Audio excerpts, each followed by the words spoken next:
unit is on, or our last topic really, is on probability. And probability is something that you are probably already familiar with because it's something that you really start talking about at a very young age, right? So if you think about flipping a coin, what are the chances that it's going to land on a head versus a tail? This is something that, I know I did it with my kids from a very, very, very young age, right? So the concept is not super new. What we're going to be doing, though, is looking at some more complicated probability questions. If you're looking at the probability of a coin landing on a head, that's pretty straightforward. We're going to be looking at some more complex situations where we have to perhaps bring in things like set theory or counting methods to be able to calculate specific probabilities. And that's what we're going to be doing in this unit. Okay? Today we have to really get familiar with a lot of the vocabulary, though. Okay? And that's kind of where I want to go today, and then we'll just sort of end off. Okay? So first thing is probability theory. So probability theory is the mathematics that looks at the chance of something happening, right? It's the math of chance.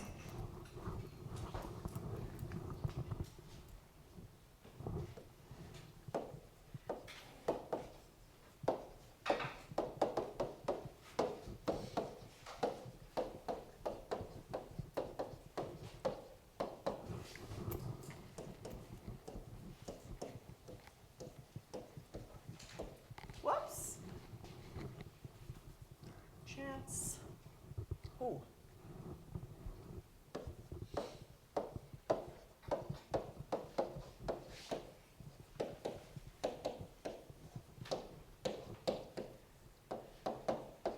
Okay.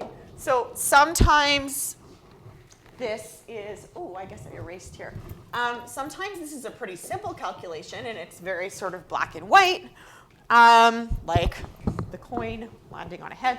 Sometimes it's a lot more complicated, and there's a lot more gray area, right? So, if you think about the best example that I can think, although it's a little morbid, is does anyone know what an actuary does? No? It's a pretty cool job. I actually thought about becoming one at one point, but then decided I didn't want to sit in an office. Yeah? Is there someone who manages risk? Yes. Yeah, so it's someone who basically manages risk. So a really simple example is that they typically work with insurance companies. Not typically, but often work with insurance companies. So if someone, for example, applies for life insurance, wants to buy a life insurance policy, right? The way that life insurance works is that you buy a policy when you're really young. If you buy it when you're really young and healthy, they sort of calculate your risk of dying, and the return on the policy, if you die young, is very, very high. So it might be a couple $1 million.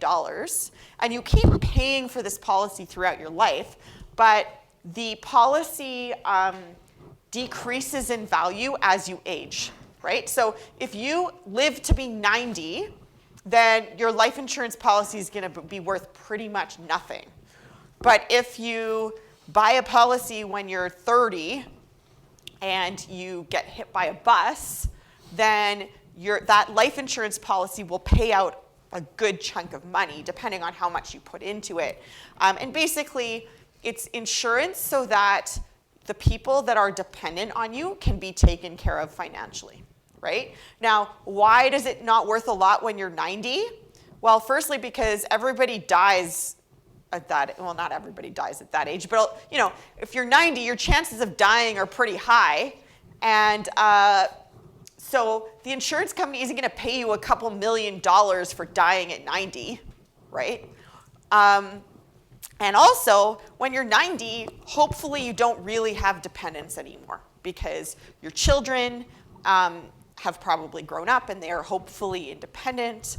And your spouse, perhaps, or your partner, you probably have some sort of retirement plan that's in place, and then your partner can sort of live off of that when you die. So it kind of works like that. Now, an actuary figures out what is the probability of this person dying tomorrow? Because we need to make sure that we charge them enough on the policy and charge enough people collectively so we don't lose money at the end of the day, right? The payout is really great, but the chance of someone dying is very, very small. And so they deal with this kind of stuff all the time, right? So it could be life insurance, it could be something much less morbid like house insurance, fire insurance, that kind of thing. Okay? But they deal with these probabilities that are not so straightforward. And of course, if your parents probably have, you probably wouldn't have gotten a life insurance policy at this age, but if your parents have a life insurance policy, or maybe they change policies, they actually send a nurse to your house and they make you go through all of these medical tests because you have, if you, for example, have a medical condition that increases your chances of dying young, they're going to charge you more for the policy than if you're young and you have no predisclosed medical conditions, right? So they send their independent person over to their house to do all of the tests, make sure nobody is lying about anything, and that's kind of how it works. Kind of morbid, but a lot of math in it. Okay? So a trial. A trial is essentially something that has specific outcomes. Okay? So an event with specific outcomes. Okay, so for example, flipping a coin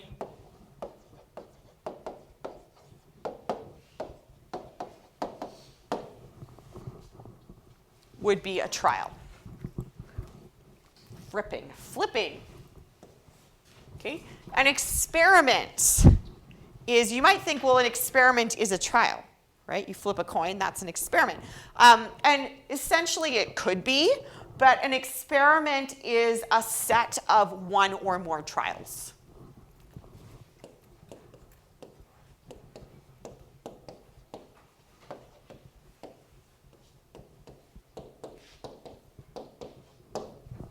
Okay, so for example, you may flip a coin once.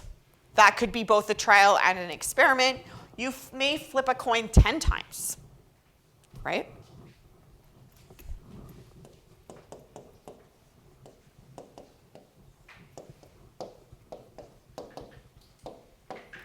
Or a really good example actually of this is, you know how you play rock, paper, scissors? And then you lose and you say to the person, best 2 out of 3. Right? Each of the individual games would be a trial. The best 2 out of 3 is the experiment. Yeah? Are we going to cover the Monty Hall probability? We could. Yeah, sure. The Monty Hall problem. Okay. An outcome. An outcome is essentially what could happen in the experiment.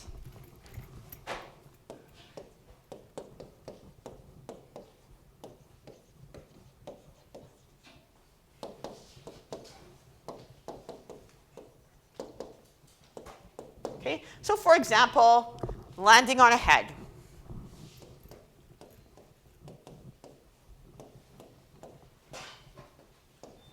Okay, or if you are looking at the experiment of flipping a coin 10 times, you could say landing on a head 4 times, or landing on a head more than 7 times. Those are all different outcomes. Okay, so far so good? All right, so sample space. The sample space of an experiment is the set of all possible outcomes for that experiment.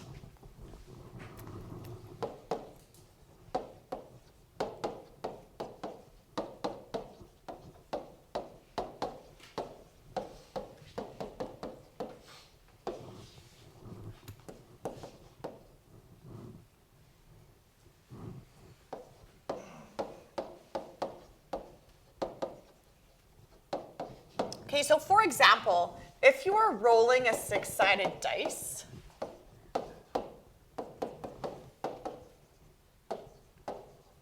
or die, I think it is If it's just like about to yeah, okay. Then the sample space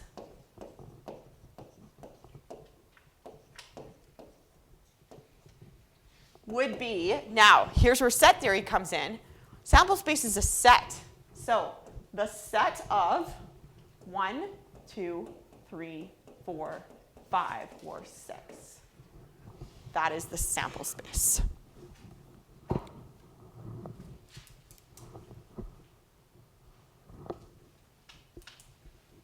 Okay, so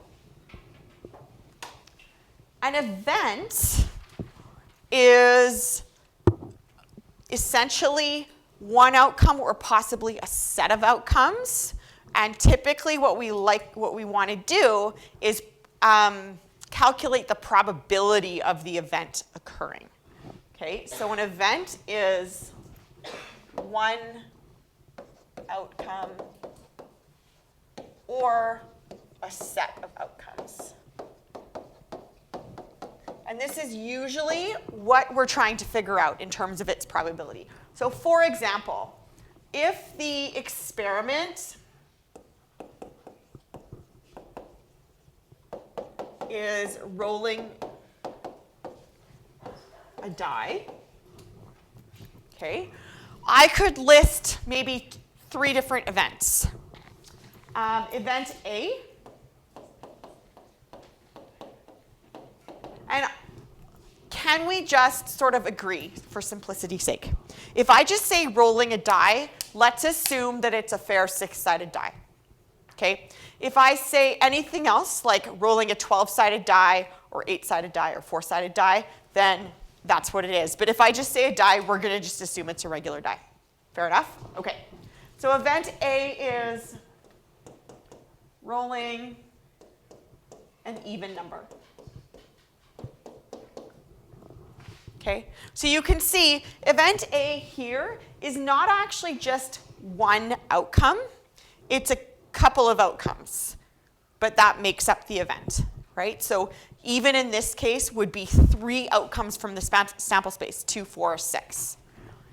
Event B is, let's say, rolling a 6. That's just one single outcome. Event C is rolling a prime number. Okay? So one thing that's sort of important is that an event does not mean one outcome. It could be more than one outcome. It could be a descriptor, like prime, right? If it's rolling a prime number, it could be 2 or 3 or 5. All 3 of those are prime numbers within the sample space of the faces on a dice or a die. Okay? So far, so good? All right, so this over here, P with a bracket X. So this is not, it kind of looks like function notation, but this is not function notation. This reads as the probability of event X. Now, typically, we don't put an X in here, we would put a descriptor. So probability of rolling an even number, probability of rolling a 6, probability of rolling a prime number. Okay, so what would go inside the brackets is some sort of descriptor. Okay?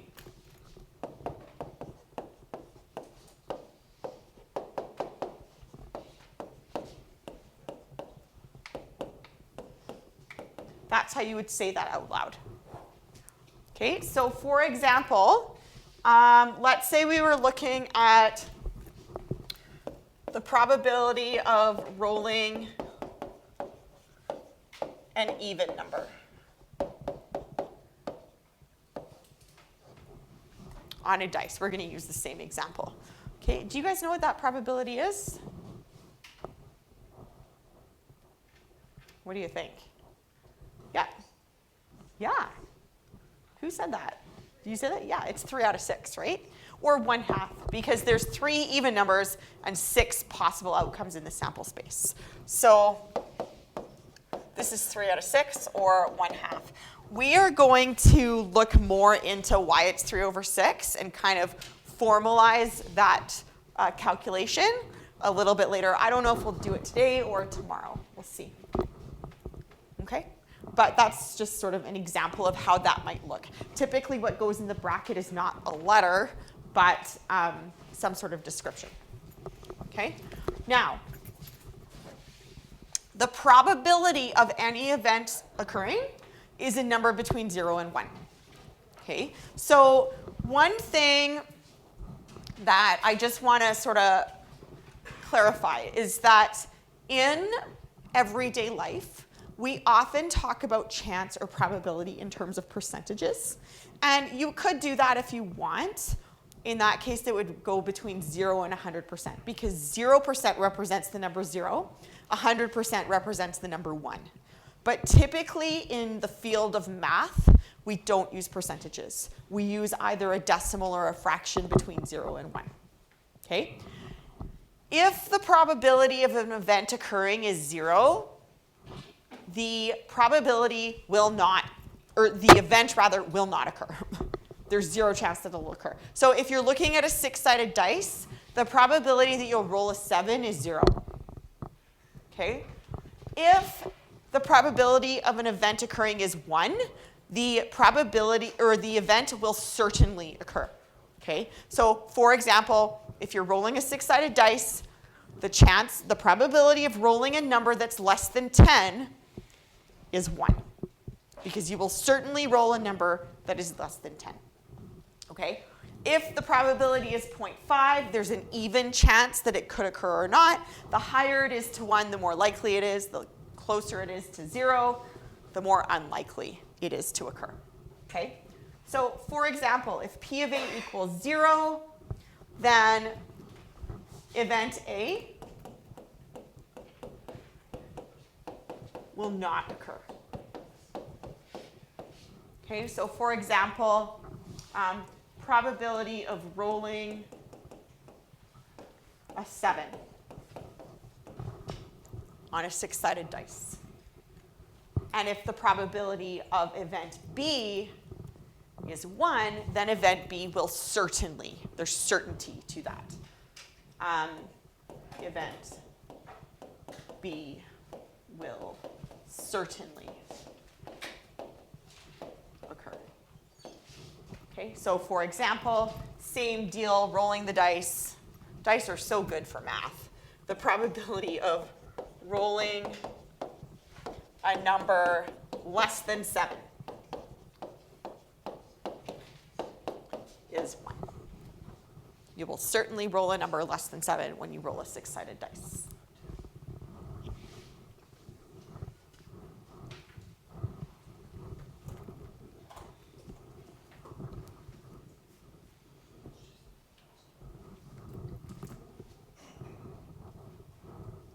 Okay, so let's see if we have time to finish the last little piece that I want to talk about today, and then we'll pick this up tomorrow. Okay, and that is the probability formula. So I said I was going to come back to this. The probability of event X occurring is essentially the number of outcomes favorable to event X divided by the total number of outcomes in the sample space. Okay, so that's sort of where the 3 out of 6 comes from when you're looking at the probability of rolling an even number on a dice, right? So for example, if event A, and this is where we'll stop, equals rolling an even number. Okay, then A would be the set of 2, 4, and 6. Okay, the sample space is 1, 2, 3, 4, 5, 6.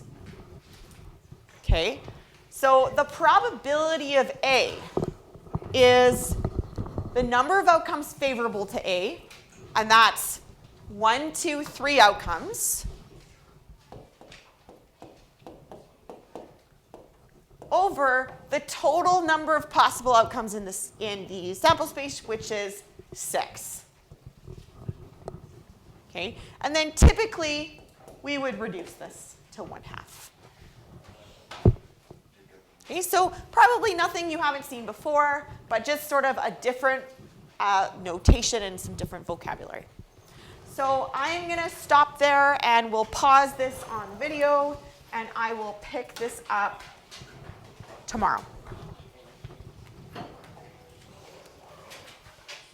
Off yesterday was just talking about some of the vocabulary around probability, things like what is a trial, what is an event, what are outcomes, what sample space, all of that kind of stuff. And we had ended off talking about the probability formula, which essentially looks at the probability of event X occurring is the number of outcomes that are favorable to X over the total possible outcomes. That's generally the total number of outcomes in the sample space. Okay, so for example, if event A is rolling an even number on a 6-sided die, there are 3 outcomes that are favorable to event A. Rolling a 2, rolling a 4, rolling a 6. There are 6 outcomes total in the sample space. There are 6 possibilities, 1, 2, 3, 4, 5, and 6. And so the probability of event A is 3/6. Number of favorable outcomes over total outcomes. And then typically that would be reduced, or you might actually write that as a decimal, 0.5. Okay, so that's where we left off. We're going to pick that right up and start talking about what a fair game is. A fair game is a game in which all outcomes are equally likely.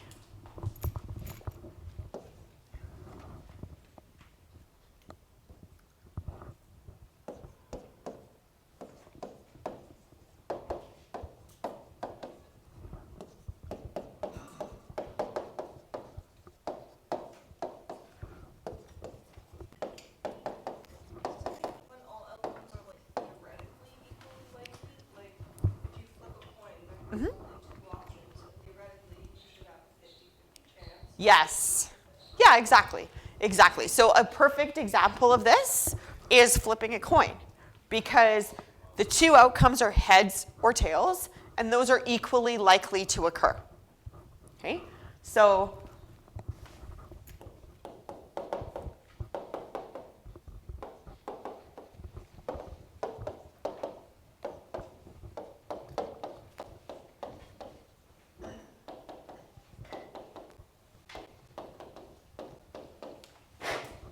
okay. Can anyone think of an unfair game? Yeah. Say that again? The Monty Hall problem. Okay, we'll get to the Monty Hall problem. Okay, anything else? I saw another hand go up. Yeah. A 9-sided die. Yes. And then what would be the 2? Yes, good. Okay, so if you're flipping a 9-sided die, and one way of winning, person A wins if they roll an even number, and person B wins if they roll an odd number, then that's unfair, because there's more odd numbers than even numbers. Okay? All right, so example 1. Are the games below fair? If not, which player has the advantage? And explain how you can make the game fair. Okay? So, there's the 9-sided die. Okay. Karen and Omar toss a coin and throw a standard 9-sided die. If the coin lands on a head and the die has an even number, Karen wins. If the coin lands on tails and the die has odd numbers, Omar wins. Okay? Now, what do you guys think? Is this fair or unfair? It's unfair. Who has an advantage? Omar, because there's more odd numbers than even numbers, right? Now, how do you show this? Essentially, you want to kind of break it down mathematically. So Karen has to have, heads and even. So the probability of heads is 1/2. The probability of even, on a 9-sided die, how many even numbers are there? 4, 2, 4, 6, 8 out of a possible, out of a possible 9 numbers, 9 outcomes. So probability of even is 4 out of 9, okay? And then Omar has to get tails and odd, right? So probability of tails is 1/2. So the coin part is fair. The probability of odd,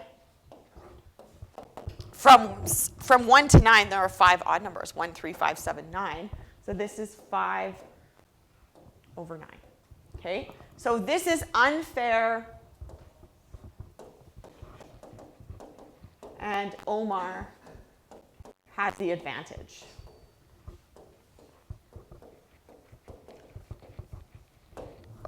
Okay, how could we change the rules to make this fair? Yeah. A six-sided, Oh, sorry. Yeah. a six-sided die. Sure. You could change the die to make it a 6-sided die. Yeah. Okay. And then there would be a 3 out of 6 and 3 out of 6 chance of it being even or odd. So that would be equal. So to make it fair,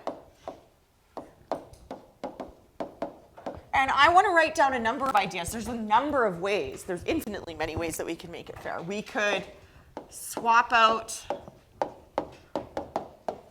the 9-sided die for a 6-sided die. Okay, what's another idea? Yep. Remove the die completely.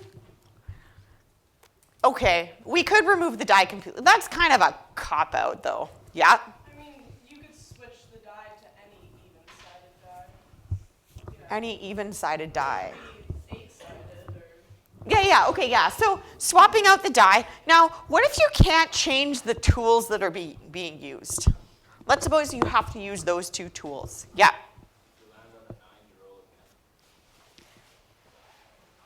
If you land on a 9, you roll again. So 9 is just sort of taken out the mix? Yep. Okay, what about just saying rolling on an odd number less than 9? Would that work? Yeah, then it's still 4 out of 9, right? Omar would have a 4 out of 9 chance. Yeah. You sort of answered it, but I was going to ask, like, can you remove one of the objects from the whole equation, or does it have this? Well, in this example, you can do whatever you want, right? But I would say that I would challenge you going forward to try and think about, what if I can't change the tools? How could I make it fair, right? Because I think that's a more challenging question. Omar must roll an odd number less than 9. Right? What about, you could do one person has to roll even, the other person has to roll prime. If you think about the prime numbers between 1 and 9, there's 2, 3, 5, and 7, 4 numbers, right? You could also make it as simple as Omar wins by rolling a number, rolling 7, and Karen, is it Karen? Karen wins by rolling a 3, right? So you could do something simple like that as well. Okay. All right. So I would like you guys to try these 2 questions, and then we will start to talk about, I think, experimental probability.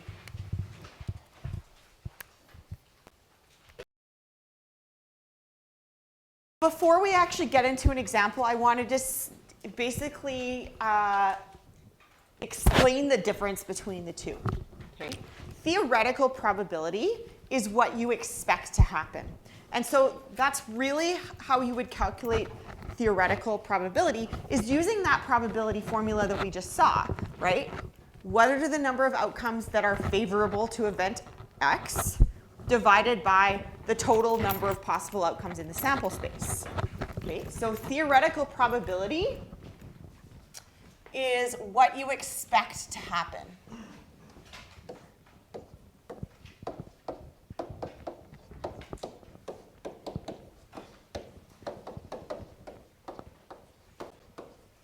right? So for example, when flipping a coin, the theoretical probability of landing on heads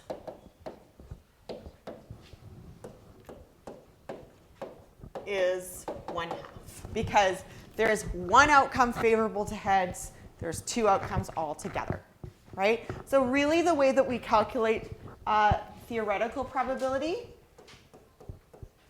is number of outcomes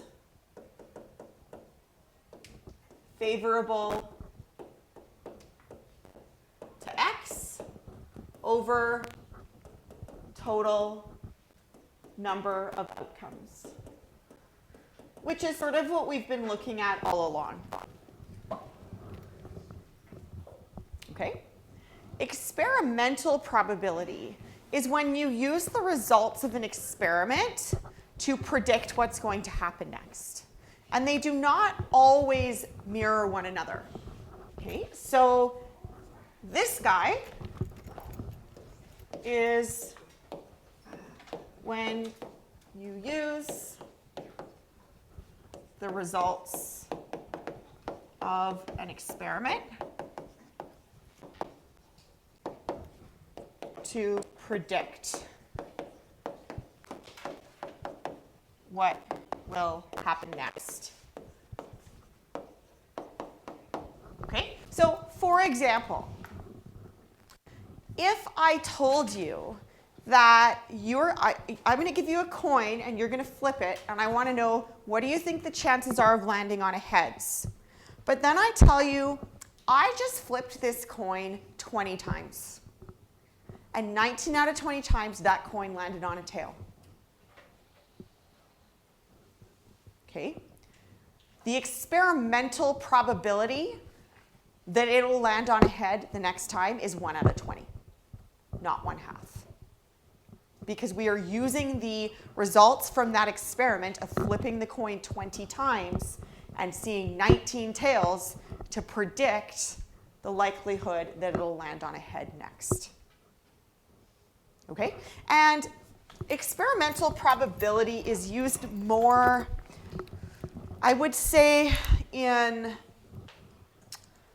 like if you think about a population and specific people within a population, experimental probability sort of more applies to specific people rather than a group as a whole. So for example, if I told you, and I don't know if this is true, but I'm just kind of making it up, the likelihood of being born with red hair is 1 out of 30.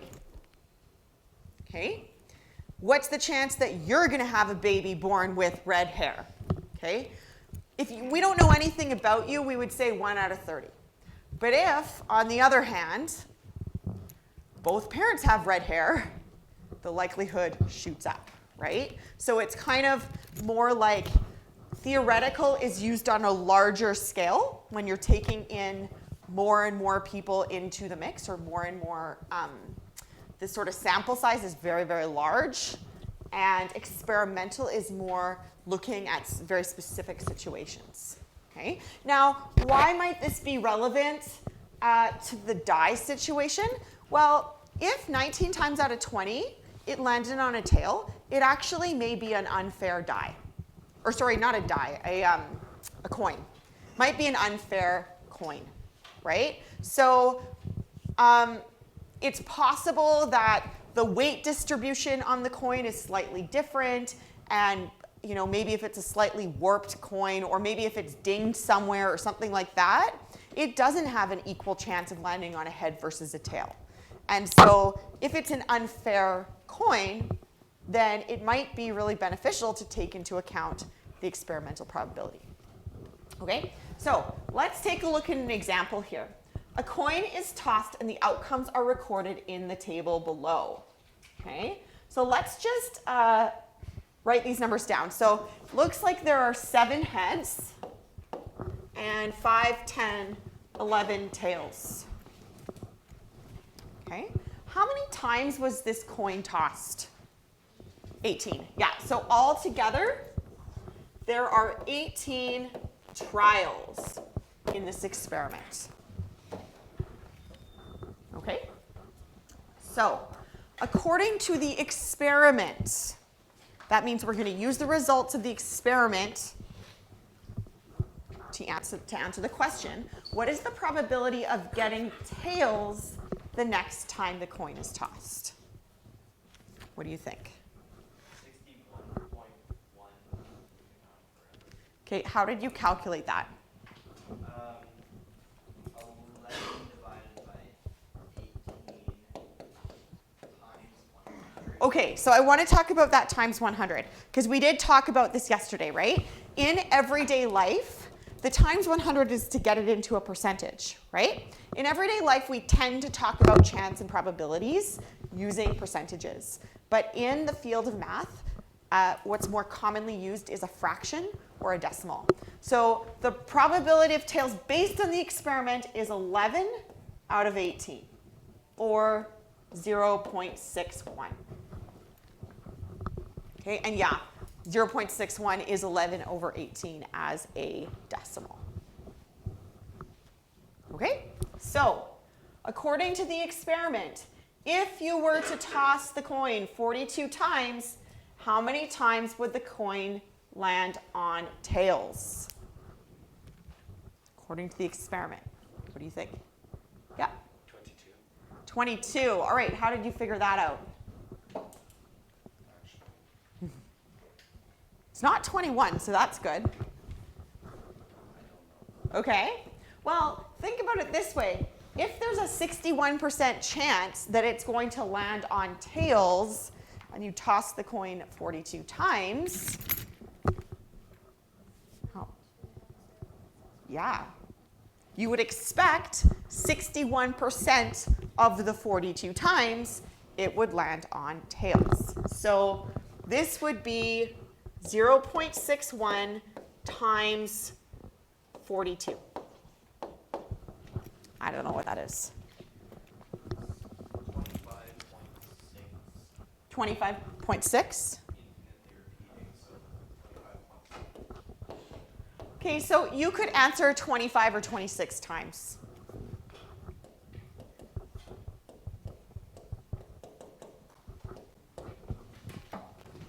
Okay. List the sample space for for tossing a fair coin. What is in the sample space? Heads or tails? Yes. And sample space is a set of possible outcomes. So when you write out a sample space, just like in set theory, you should have those curly brackets on the outside of all of the elements in your set to denote that it's a set. Okay? What is the theoretical probability of tossing tails when you toss a fair coin? 50-50. P-tails, 1/2, okay? Now, I'm gonna harp on this because something like the diploma exam is not gonna want 50-50. They are gonna wanna see 1/2. And in fact, we're gonna talk about this tomorrow. 50-50 is not probability, that's actually odds. The odds of landing on a tail are 50-50 or 1-to-1. The odds in favor of landing on a tail. Yeah, so there is a slight difference there, and that is exactly what is in the learning outcomes of this course. So it's your job to know the difference. Yes? Can I go to the bathroom? It's a long time about to happen. Yeah. Okay, so there we go. If you were to toss the fair coin 42 times, how many times would the coin land on tails in theory? In theory, how many times would it land on tails? 21. Yes, so this is 1/2 times 42, which is 21 times.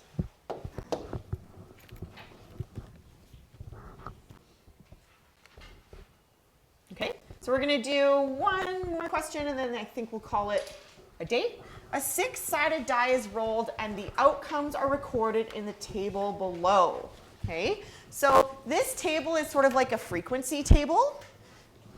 what it's saying is that it landed on a 4 8 times, and it landed on a 6 0 times, and it landed on a 2 6 times, etc. Okay, so these outcome numbers are the frequencies of times that it had that, that face showing up on the die. Okay, so according to the experiment, if the die was rolled again, what is the probability that the die lands on a prime number? Okay, so before we answer this question, what do you think would be a good thing to do? Calculate the total numbers of times, which is 20. Yeah, figure out the number of trials. How many times was this die rolled? So the number of trials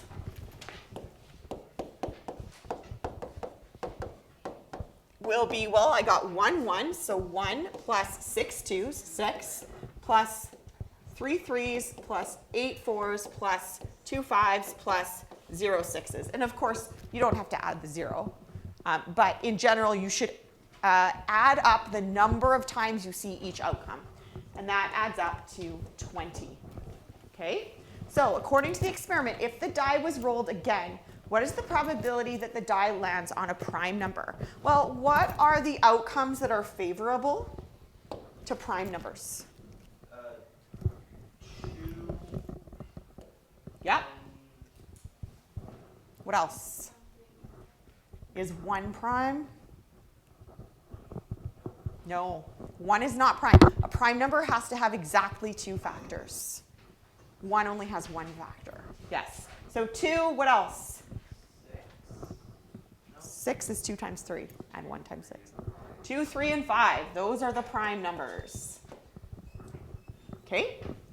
So how many times in this experiment did the die land on a prime number?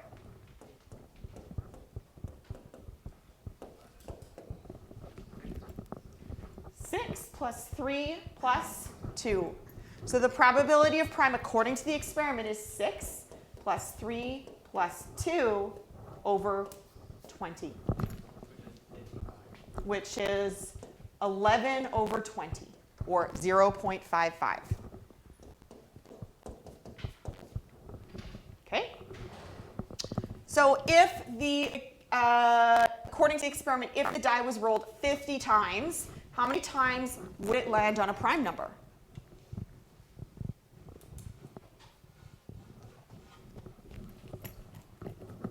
What do you think?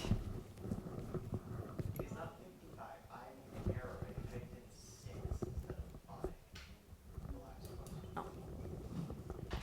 So it's just Okay. According to the experiment, if the die was rolled 50 times, how many times would it land on a prime number? Yeah, it's 11 over 20. The probability of it landing on a prime times the number of trials. So 11 over 20 times 50.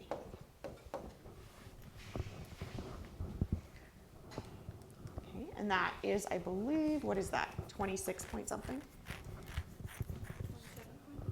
27.5. Okay, so you could say 27 or 28, something like that. Okay? List the sample space for rolling a standard 6-sided die. So sample space is 1, 2, 3, 4, 5, and 6. Okay? In theory, what is the probability of rolling a prime number? In theory. Yeah, so it's number of favorable outcomes is 3, 2, 3, and 5. Over total number of outcomes is 6. So that's 1/2. Okay? So if you were to roll a 6-sided die 50 times, how many times would it land on a prime number in theory? 25. Yeah, so it's 1/2 times 50, which is 25 times.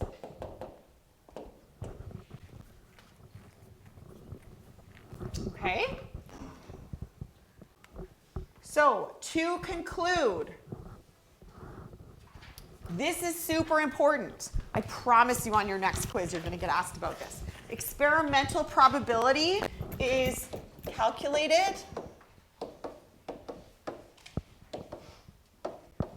based on the outcome of an experiment.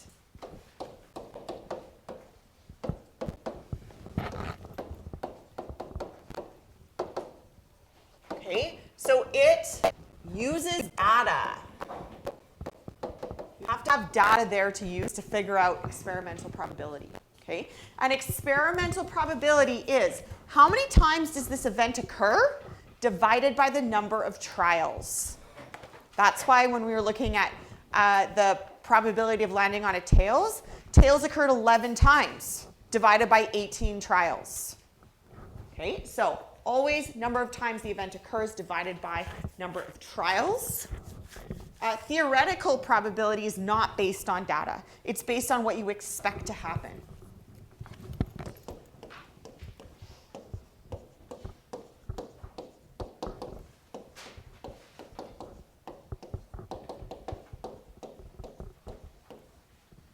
Okay, and it's always calculated as, you have to really consider the sample space and calculate how many outcomes are favorable to this outcome divided by the total number of outcomes in the sample space. So when you're flipping a coin, probability of landing on a tail is, well, there's one favorable outcome out of two possible outcomes, 1/2.